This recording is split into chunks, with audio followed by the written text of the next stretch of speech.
ಎಲ್ಲರಿಗೂ ನಮಸ್ಕಾರ. ಗೀತಾ ಅಡುಗೆ ಮನೆಗೆ ಸ್ವಾಗತ. ಇವತ್ತು ನಾನು ಹಲಸಿನ ಹಣ್ಣಿಂದ ಗಾರಿಗೆ ಮಾಡ್ತಾ ಇದ್ದೀನಿ. ಹೇಗೆ ಮಾಡೋದು ಅಂತ ನೋಡೋಣ ಬನ್ನಿ.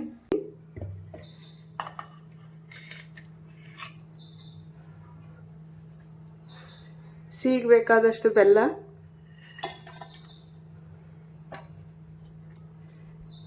ಏಲಕ್ಕಿ ಪುಡಿ ಹಾಕ್ತಿದ್ದೀನಿ.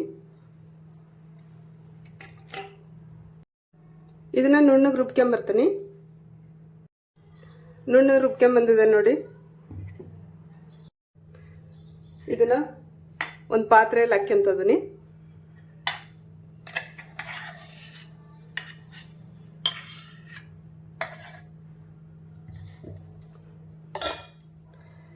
ಇದಕ್ಕೆ ಗೋಧಿ ಹಿಟ್ಟು ಸೇರಿಸ್ತಾ ಹೋಗೋಣ.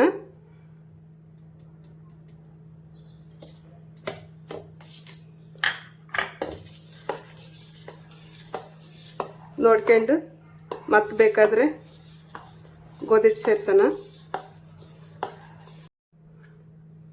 ಇನ್ನೊಂದು ಸ್ವಲ್ಪ ಸೇರಿಸ್ತದೀನಿ. 1 ಕಪ್ ತಗೊಂಡಿದ್ದೆ. ಕರೆಕ್ಟಾಗಿ ಮೆಜರ್ಮೆಂಟ್ ಕರೆಕ್ಟ್ ಆಯಿತು.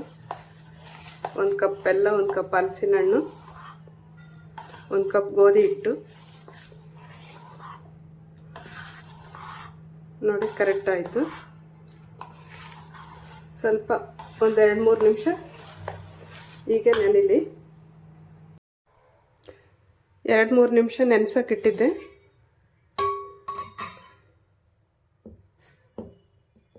ಎಣ್ಣೆ ಕಾದಿದೆ, ನೆನೆಯಕ್ಕಿಟ್ಟಿದ್ದೆ.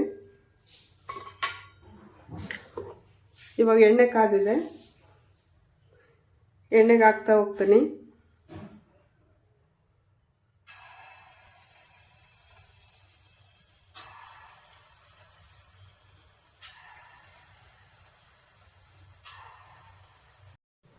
ಮೀಡಿಯಂ ಫ್ಲೇಮಲ್ಲಿ ಇಟ್ಟನಿ. ತಿರುವಾಗ್ತದನಿ. ಗೋಲ್ಡನ್ ಬ್ರೌನ್ ಕಲರ್ ಆಗಿದೆ, ತೆಗಿತಾ ಇದೀನಿ.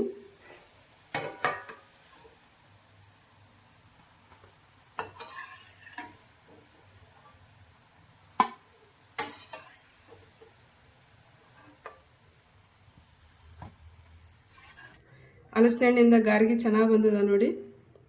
ಎಷ್ಟು ಚೆನ್ನಾಗಿದ್ದಾವೆ, ಸ್ಮೂತ್ ಆಗಿದ್ದಾವೆ ಒಳಗಡೆ ನೋಡಿ. ಈ ವಿಡಿಯೋ ಇಷ್ಟ ಆದಲ್ಲಿ ಲೈಕ್ ಮಾಡಿ, ಶೇರ್ ಮಾಡಿ, ಸಬ್ಸ್ಕ್ರೈಬ್ ಮಾಡಿ. ನಮಸ್ಕಾರ.